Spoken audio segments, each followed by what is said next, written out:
Alors voilà ce qui m'est arrivé. Le Neumann du KDJ 120 a cassé, c'est un problème bien connu. En fait, c'est cette pièce-là qui casse, donc on peut retrouver sur AliExpress ou sur Amazon en neuf. Et cette pièce-là, en fait, quand elle casse, la première partie, elle n'est pas compliquée à sortir parce qu'on peut l'atteindre avec une pince normale. Et celle-là, on nous dit d'aller la chercher avec une pince bec long, extra long. Donc j'ai essayé plein de types de pinces, hein, y compris des pinces comme ça. Clairement, ça marche pas. On n'arrive pas au bout, en fait. Avec une comme ça, non plus. Bref, c'est le bordel. Donc j'ai démonté le Neumann. On démonte tout le dessous, c'est que de l'habillage, c'est pas bien compliqué. Il y a 2-3 vis, 2-3 boulons de 10 qui vont ici par exemple. Il y en a un autre qui est ici caché derrière. Il y en a un ici, normalement, il y a une petite plaquette en bois, un peu dans ce genre-là. Ici, il y en a un qui est caché derrière. Voilà. Ensuite, on démonte le barillet. Ça, vous trouverez sur internet comment faire. C'est pas du tout compliqué à démonter. Le barillet, il se démonte en 2 minutes. Pour l'antenne, j'ai un petit peu plus galéré. Donc là, une fois démonté, on voit en fait sur chaque côté, là, il y a des creilles là. Et là derrière, il y a des crans. Et en fait, il faut venir glisser un petit tournevis dedans pour... Là, je sais pas si on les voit bien, là voilà. Il faut venir glisser un petit tournevis dedans pour pouvoir l'extraire. Mais bon, ça on y arrive aussi, c'est pas un problème. Et le problème vient du fait, au final, que là, je sais pas si on voit bien dans le fond là-bas, on a le verrou sur la droite tout au fond, ça c'est ce qui va venir verrouiller la colonne de direction. Et donc tout au fond maintenant on voit un trou parce que j'ai démonté derrière, parce que j'arrivais pas à extraire le petit morceau qui était dans le fond, et donc coincé derrière le verrou de colonne. Le verrou de colonne, on peut l'actionner avec quoi je l'ai actionné, moi, avec une baguette type baguette chinoise, ça c'est pas un problème, c'est la colonne de direction se verrouille, vous jouez un petit peu sur la direction, en venant enlever ce verrou, pousser ce verrou, en venant pousser ce verrou vers l'extérieur comme ça c'est pas un problème. Le problème c'est de pouvoir retirer la pièce qui est dans le fond. Et alors moi, j'ai vu sur un tuto quelqu'un qui disait, alors ça c'est la partie qui va à l'arrière là-bas. Voilà, cette partie-là c'est le contacteur, c'est ce qui va tout à l'arrière là-bas. Et en fait quelqu'un disait simplement de desserrer un petit peu les deux vis qui sont derrière et qui le maintiennent pour pouvoir libérer le bout du contacteur de ça. Et en fait en dévissant un petit peu, je me suis aperçu que ça suffisait pas.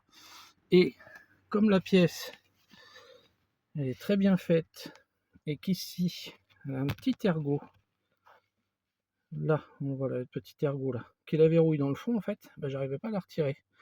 Il fallait donc, une fois que le contact est enlevé et tout, la pièce elle se retrouve dans cette position, donc avec la palette comme ça vers le haut, et en fait pour la sortir il faut être dans cette position pour pouvoir effacer là justement ce petit ergot là. Donc voilà, la solution que j'ai trouvée, c'est de tomber carrément ça en fait. Ça on le tombe, c'est juste deux vis qui sont prises comme ça par derrière. Alors ça va vous demander un petit peu de patience, un petit peu de dextérité, parce que les vis sont prises derrière là-bas, et en fait il faut passer par derrière comme ça, avec un tournevis ici, pour venir les attaquer là. Elles seront derrière là. Je vous ferai une petite photo une fois que c'est remonté.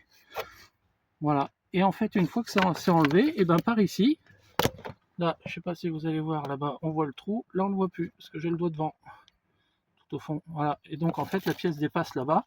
Et là, on peut la pousser, lui faire passer le contacteur là, qui est sur la droite, qui était si pénible. Voilà. Pas le contacteur, pardon, le verrou. On peut lui faire passer le verrou et ensuite la retirer. Alors moi, je l'ai retiré avec ça. Je fais avec un petit morceau de ferraille, un petit morceau de ferraille comme ça. Voilà. On fait un petit crochet au bout et puis crac, voilà, ça vient tout seul. Voilà, et ben maintenant je m'attaque au remontage. Voilà, donc on est toujours sur le remontage. J'ai replacé la pièce neuve. Donc la pièce neuve, pour la monter, il faut bien faire attention quand vous la déposez pour essayer de la remettre dans le bon sens, bien entendu, en faisant attention au fond à contourner le verrou de la colonne. Et ensuite, donc la pièce dessous, le contacteur, voilà, pour le remettre. Je ne sais pas si vous voyez mon tournevis là-bas. Voilà, donc les vis sont là. Et il y en a une autre de l'autre côté, là, derrière le fil vert. Là. Voilà. Et on y arrive très très bien avec un tournevis assez long, en allant chercher derrière, comme ça. Voilà, je repisse tranquillement. Ça demande de se contorsionner un petit peu. Surtout que c'est ma femme qui conduisait la voiture au moment où c'est arrivé, donc le siège n'est pas dans une position idéale. Et j'ai dû débrancher les batteries en fait, parce que forcément le Neumann a lâché contact mis. Voilà. Tac, on serre. Alors, pas comme un âne, forcément. On serre bien pour pas perdre le contacteur, mais bon.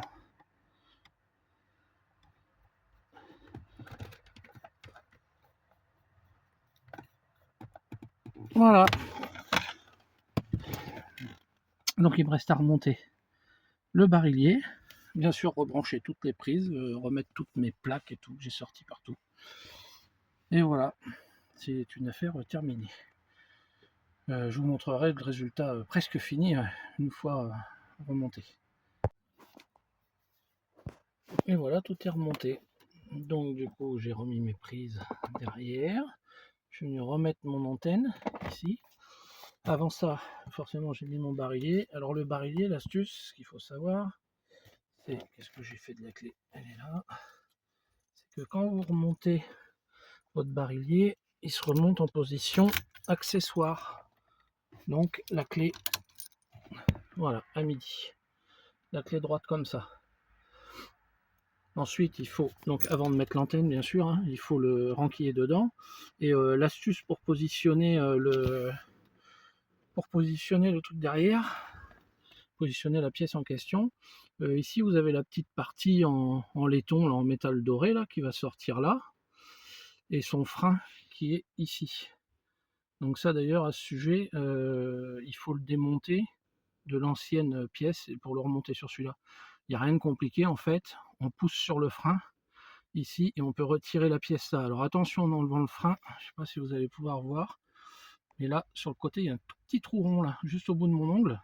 Là-dedans, il y a un tout petit ressort qu'il faut récupérer, qu'il faudra remettre en place, forcément, sur la nouvelle pièce. Moi, la nouvelle pièce, j'avais un petit peu de mal à mettre les pièces en laiton dedans. Ça voulait pas bien passer. Ce que j'ai fait, c'est que j'ai pris une pince, je les ai forcés, je les ai fait jouer plusieurs fois et maintenant, tout va bien. Voilà. Donc une fois que lui, vous l'avez bien positionné, donc vous prenez votre barillier, vous regardez forcément dans quel sens va se retrouver la partie en fait qui vient recevoir la pièce en laiton qui sort là. Vous regardez dans quel sens elle est et vous prenez votre pièce là et avec une pince, là avec une pince normale vous pouvez y accéder, vous la tournez pour la mettre dans la bonne position. Si votre pièce elle est bloquée vers le bas ou au milieu ou quoi, à cause de la pièce ici en laiton qui elle pousse avec son ressort et vous verrez il y a des crans en fait, elle peut rester coincée, et bien vous prenez un tout petit tournevis plat comme ça, vous passez dedans et vous venez effacer cette pièce et vous retrouverez la liberté de mouvement en fait. Voilà, et bah c'est tout. Et maintenant, eh ben, je peux de nouveau profiter de mon land qui affiche à peine 400, je sais pas, on va pas le voir, 418 000 km je crois, c'est ça. Voilà, et ben bon courage, parce qu'il m'aura fallu quand même une bonne semaine pour tout comprendre, et puis bah, bien sûr pour recevoir la pièce, mais ça a été relativement rapide, avec AliExpress je l'ai eu en, ouais c'est ça, une grosse semaine on va dire. Voilà, bon courage.